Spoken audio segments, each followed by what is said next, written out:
Good morning, everyone, and welcome to Western University's annual Remembrance Day Ceremony, hosted and organized by our University Student Council. My name is Hussein Jan, and I am one of the science counselors here at the USC. Outside of school, I also work at our local reserve unit, His Majesty's Canadian Ship Prevost. Today, I have the great honor of being your Master of Ceremony. Before we begin, I wish to thank each and every one of you who have taken the time to remember those who have sacrificed their lifestyles, their well-being, and indeed their lives, so that we may be where we are today. Thank you for remembering those who have given so much so that we may live in a better and more fair world. It was 104 years ago this year when Brigadier General Alexander Ross described Vimy Ridge with, quote, "In those few minutes, I witnessed a birth of a nation." Since then, Canada has positioned itself on the world stage as a defender of human rights and a steadfast ally to its friends in need.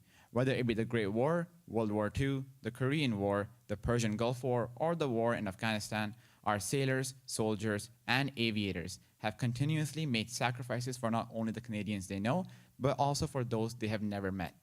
To this day, the members of our armed forces continue to defend our rights and freedoms both at home and abroad, and for that we are ever thankful. Now please stand as you are able for the playing of our national anthem sung by Roma MacDonald.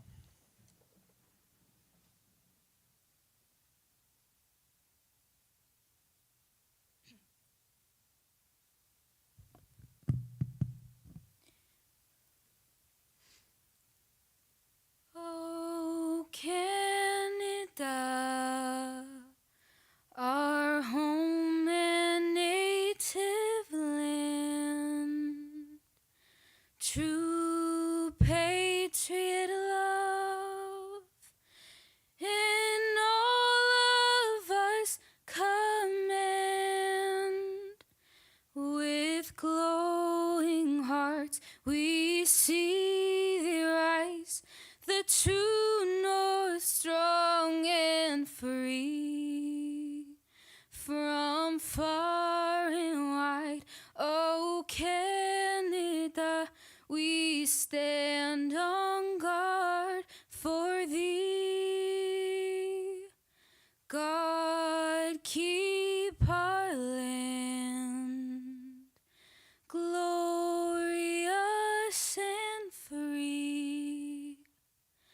Oh, Canada, we stand on guard for thee. Oh, Canada, we stand on guard for thee.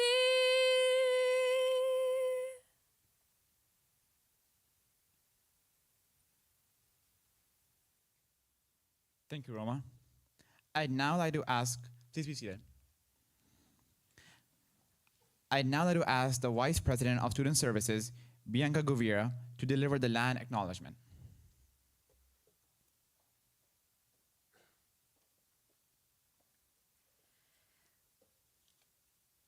We acknowledge that Western University and the University Students' Council is located on the traditional lands of the Anishinaabe, Haudenosaunee, Lenapehoik, and Chinungtung nations, on lands connected with the London Township and Sombra Treaties of 1796 and the Dish with One Spoon Covenant Wampum. With this, we respect the long-standing relationships that Indigenous nations have to this land as the original creators. Western values the significant historical and contemporary contributions of the local and regional First Nations and all of the original peoples of Turtle Island. This land continues to be home to diverse Indigenous peoples, whom we recognize as contemporary stewards of the land and vital contributors to our society. As student leaders, we must remember colonialism is not a distant event. It is an ongoing structure embedded in every social institution, including universities. This acknowledgement is only one contribution of our own reconciliation, for what we do to and on these lands is far more imperative.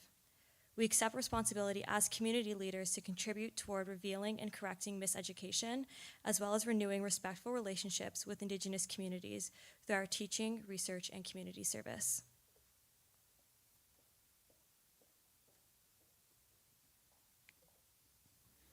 Thank you, Bianca. I'd now like to call upon Dr. Ellen Shepard, the President and Vice Chancellor of Western University, to deliver a speech on behalf of Western's administration.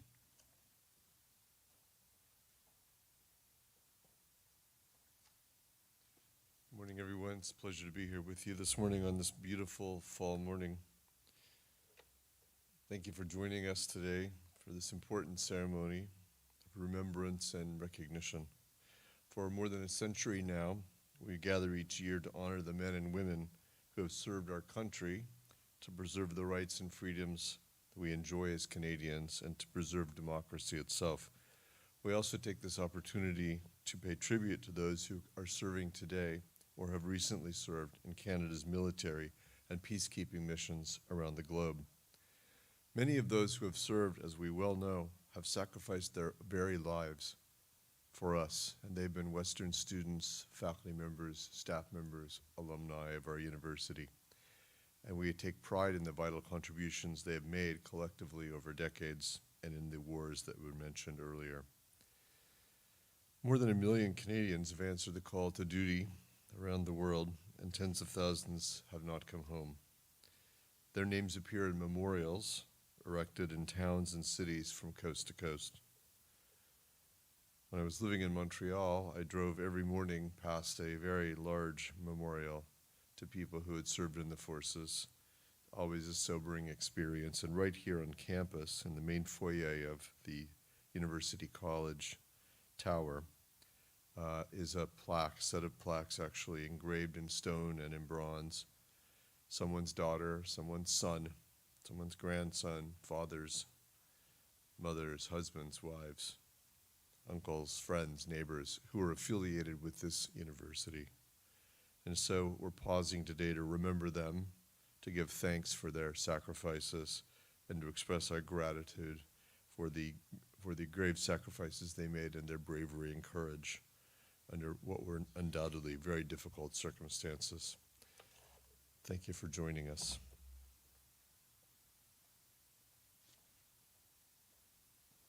Thank you, Dr. Shepard. I'd now like to call upon Mr. Jerry Dell from the Office of Indigenous Initiatives to deliver his speech.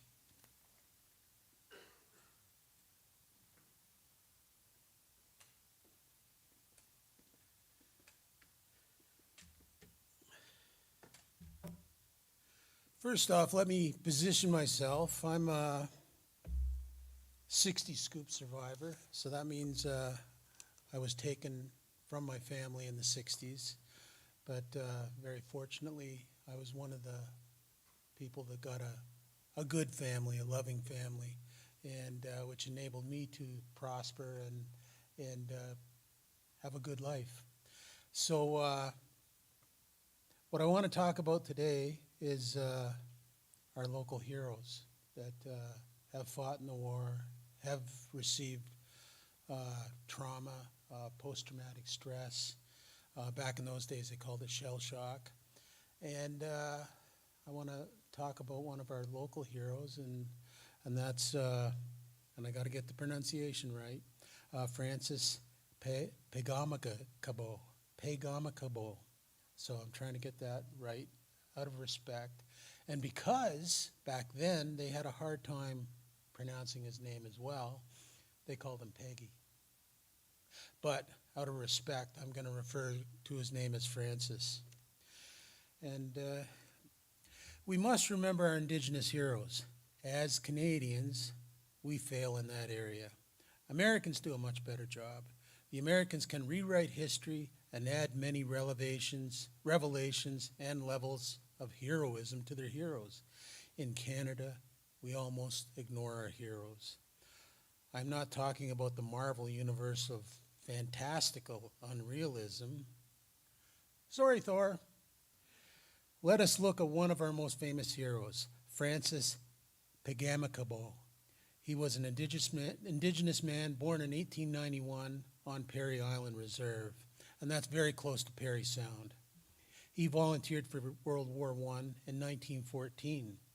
Interestingly, Indigenous people were not even considered Canadian citizens then. Francis is paraphrased as saying he wanted to join the war to do something for his people. Francis was a key player and promoted to squad leader. Francis was an influential leader, leading his troops and crawling to the very edge of the front line during one of Canada's most famous battles, the Battle of Passchendaele.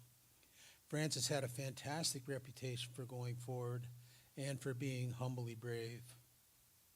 So much so, his fellow soldiers followed Francis's indigenous ways and stories. They wanted to be mighty.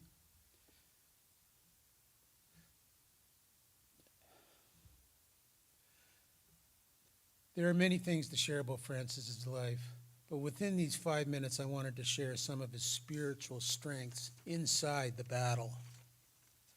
And this is where our technology, Hollywood, special effects, can show what's going on the screen, hopefully IMAX, while the battle's going on. At the university, I'm one of the students involved in creative writing, and I'd like to apply that here respectfully. In my English courses, we study many heroes and how writers have recorded their stories. The writers add elements that further justify their heroism. I want to explain how this type of writing adds to Francis's story. I would include this narration since the men under his leadership learned from his deep indigenous spiritual life. Furthermore, this is what was taking place in real time on the battlefield. And here we go. As Lance Corporal Francis Pagamacabo advanced fearlessly to the enemy's front line, artillery shells, machine gun fire, and the dreaded chlorine gas was creeping in. Half his men had already been killed. His young soldiers were paralyzed with fear and sought the confidence of their fearless leader. Francis had to dig deep spiritually. In his mind, he could hear the drums from home. With Hollywood special effects and imagery, we would see the drummers with all their strength singing their loudest, drowning out the horrific battle sounds. His ancestors were also there to give him true warrior strength. With more Hollywood special effects, we would see the ancestors lined up on the battlefield supporting Francis. We may even see the ancestors deflecting and catching artillery shells to protect Francis because he had his tobacco pouch on him, which offered protection. And some of his men also had the tobacco pouches on them, offering protection. The smells of gunpowder and burnt flesh were replaced by the beautiful imagery and sweet smell of smudging ceremony back home. While Francis relishes in his spiritual contacts, he has the strength to continue easily. That was a small peek into a famous life. Francis is credited with killing, because he eventually became a sniper, killing 378 enemy combatants through his sniper skills, taking over 300 prisoners during World War I. He is one of the most decorated soldiers in Canada. Francis even got presented the double bars by the Prince of Wales in Ottawa. Thanks very much.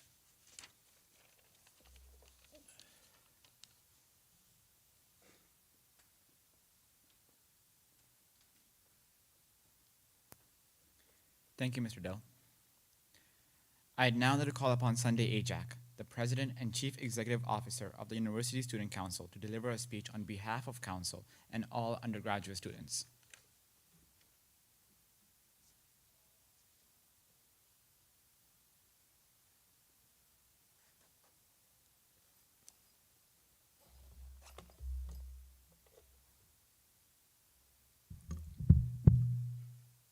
Thank you all. It is an honor to stand here and represent the University Student Council as President and CEO. Although today I'm not here speaking to you as the leader of this organization, I'm here to talk to you all as an individual, a human, someone who has benefited from the sacrifices made by the individuals that we speak about today. So it is an honor for me to welcome you to this ceremony of remembrance. Today is a solemn occasion for all of us students, but largely as Canadians. Today is a day to reflect on the sacrifices made by our brave men and women in uniform. a day to commemorate the incredible bravery and strength of those who came before us, those who paved the way for each and every one of us here today. I'm honored to be sharing this time with you, my friends, my team, distinguished members, everyone who was able to join us online. Over 2 million Canadian men and women have made and continue to make lasting contributions during times of war and peace. During a time when the world seemingly seems nothing but conflict, it is inherent that we take the time to remember those who have made immeasurable sacrifices for this nation. The USC actively acknowledges just how important it is for us as an organization to hold this ceremony, and it is our full intent to continue this year after year. Personally, I have not sacrificed much for my own freedom. It was given to me by those who came before me and those who have sacrificed their lives to give us this freedom. Individuals who they have never met, individuals who we will never meet, but all the same gave their lives for us to sit here today. So now, it is my responsibility to never forget the service and the sacrifices that they have made. Soldiers, friends, daughters, sons, fathers, mothers, people. They died so I could have the freedom to stand here today and give this speech, so I can get an education, get a job, live a life, and I am forever in their debt. Thank you for joining us all. I believe this is a moment for all of us to come together, not just as students, but as a community. So I appreciate each and every one of you for taking the time out of your day to come and celebrate this moment with us. And remember, thank you for having me.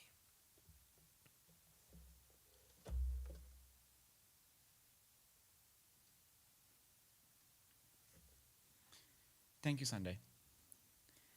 Now, at this 11th hour, please stand as you are able for the playing of the last post and remain standing for the moment of silence.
Thank you, everyone. Please be seated.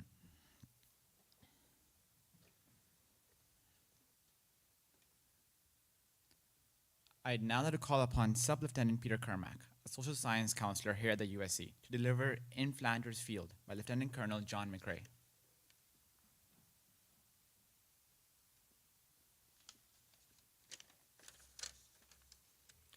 In Flanders Fields by Lieutenant Colonel John McRae. In Flanders Fields the poppies blow, between the crosses, row on row, that mark our place, and in the sky, the larks still bravely singing fly, scarce heard amid the guns below. We are the dead, short days ago. We lived, felt dawn, saw sunset glow, loved and were loved, and now we lie in Flanders Fields. Take up our quarrel with the foe, to you from failing hands we throw. The torch be yours to hold it high, if ye break faith with us who die. We shall not sleep, though poppies grow in Flanders Fields.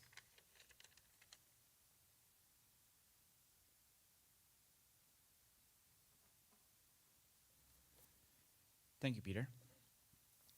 I'd now like to ask Professor Jonathan Vance from the History Department here at Western to deliver his speech on past Western University veterans.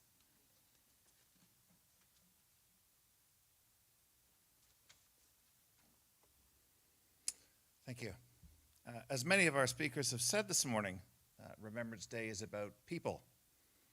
It's not about politics, it's not about nationalism, it's about people. The First World War, the conflict that was responsible for the creation of Remembrance Day in the first place, is now over 100 years in the past. So long ago that it seems not to be part of our world. It seems so distant and so abstract. And that's why on a day like this, we should focus on the people. Because the people that we remember at this time of year were not so very different from us as we might imagine. They walked the same streets that we walk on. They went to the same parks and churches. They worked in the same businesses. They lived in the same houses. And they also went to the same schools. They went to this school.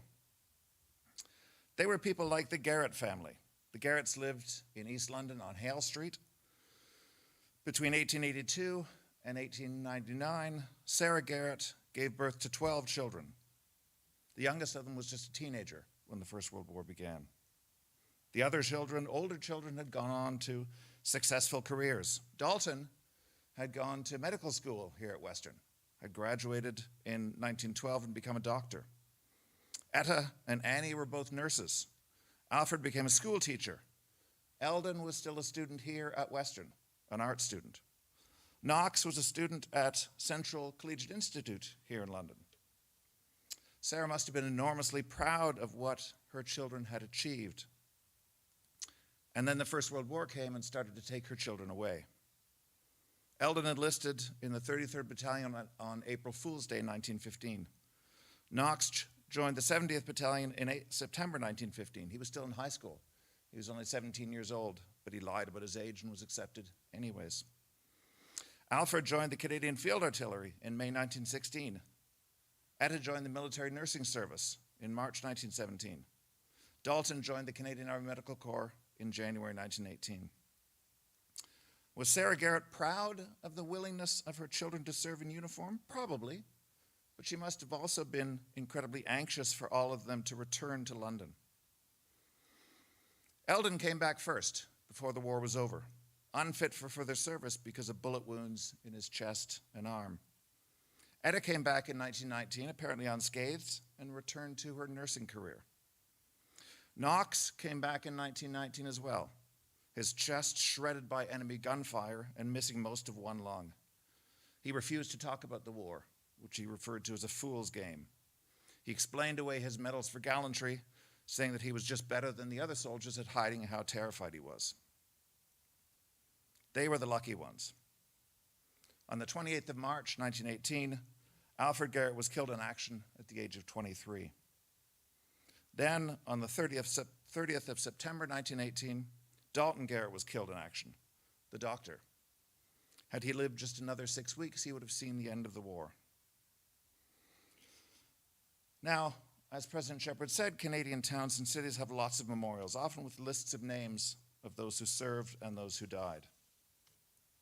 You can find some of these memorials on campus. They carry the names of those who left this area, this community, this university to go to war. They contain the names of two of the Garretts. So next time you pass a memorial, whether it's on Remembrance Day or at any other time of the year, stop and take a moment and look at the names and remember families like the Garretts. Keep in mind that each name represents a life changed or cut short by war.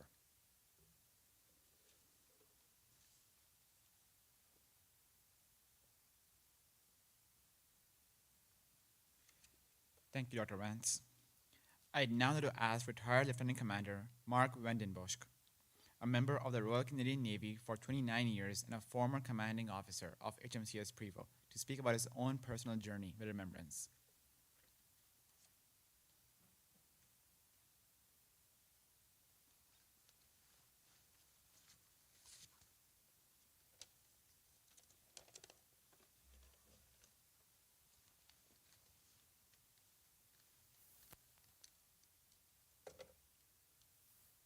Thank you very much.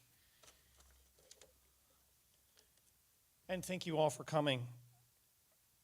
My name is Mark Vandenbosch. I served nearly 30 years in the Royal Canadian Navy on various ships on both coasts. I'd like to begin by acknowledging any veterans or those that are still serving that are here with us this morning. Thank you very much for your service. Nearly 120,000 Canadians have paid the ultimate sacrifice for our freedom in war and conflict over the years, including 2 world wars, Korea, Vietnam, numerous peacekeeping missions, and the Afghan War.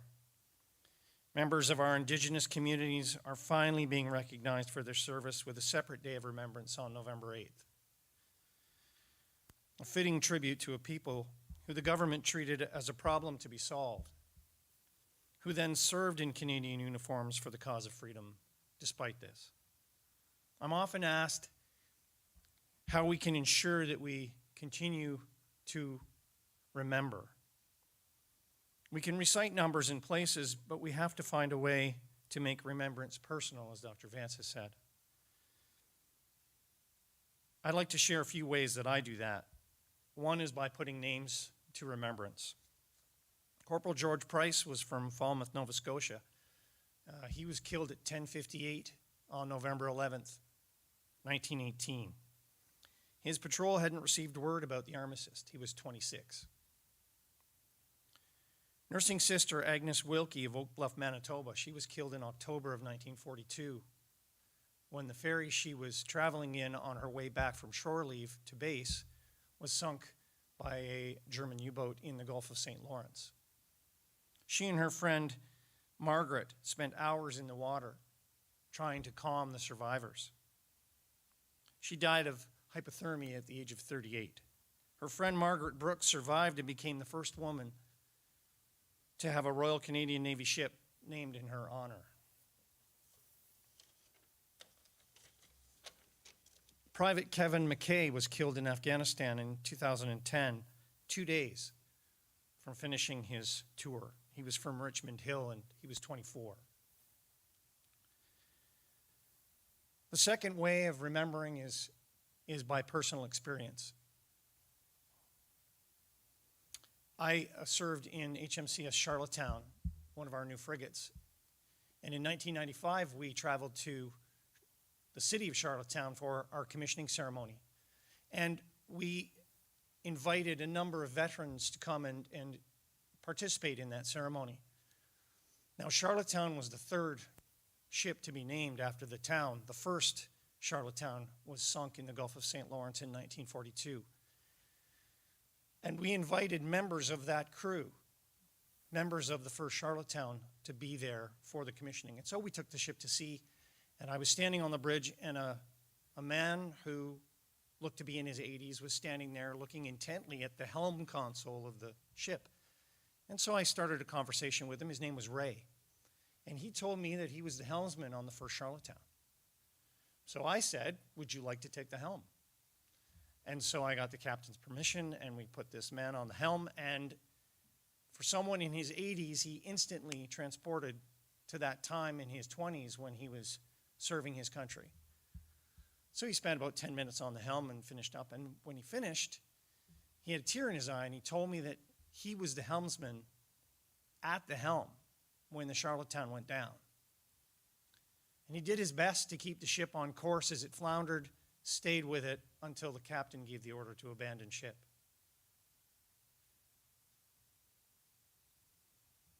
For those who aren't in the military, it's hard to make that kind of a personal connection because you don't have those stories. My own family was a great example. For years, I assumed that I was the only member and the first member of my family to join the military.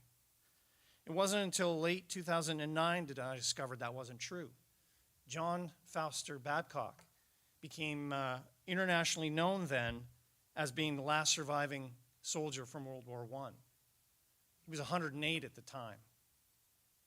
Turns out, as we talked over a meal one night with my mother, that John Foster Babcock is my great-great-uncle. Who knew? No one in my family ever talked about it. He died in February of 2010 before I had a chance to meet him.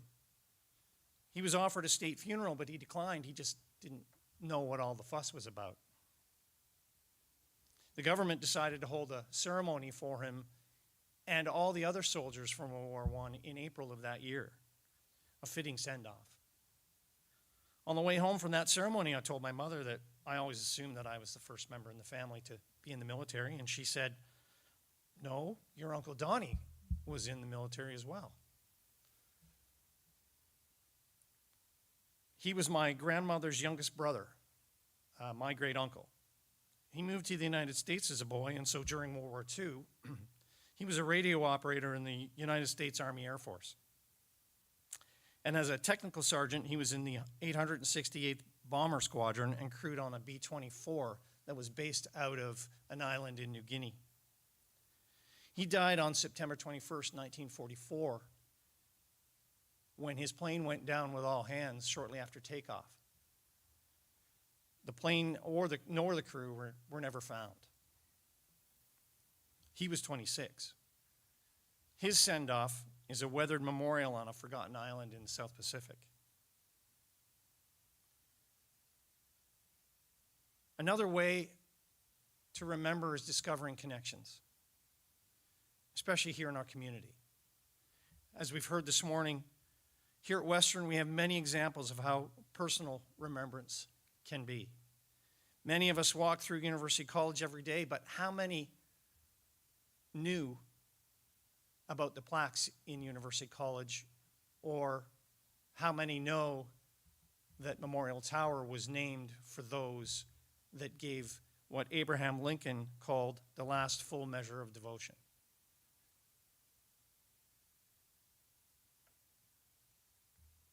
Many of our community have served or are still serving. Dr. Adrian McAllister, a surgeon and researcher here, who completed basic training in his 50s, did several tours in Afghanistan as a trauma surgeon. Navy Captain Sean Batty, a local chiropractor who did his undergrad and master's here in the 90s, still serving in the Naval Reserve. Commander Paul Hong, a graduate from Western in the early 2000s, is now the commanding officer of Her Majesty's Canadian ship, His Majesty's Canadian ship Prevost. I knew I was going to make that mistake, here in London. And if you aren't sure what Prevost is, then you can ask this young man and you can ask Peter, both of whom serve on your student council.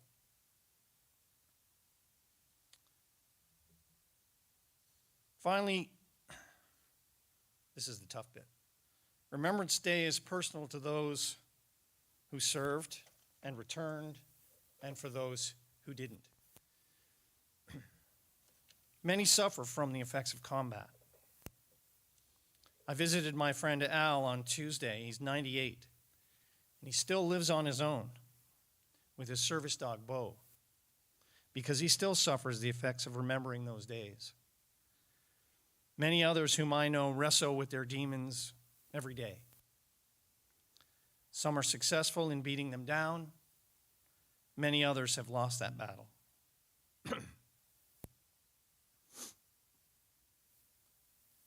It was personal to all of them. They didn't do it for their country They did it because it had to be done. They fought for freedom. They fought for their families. They fought for their buddies. So let's ensure that our children know how personal remembrance is to us. Thank you.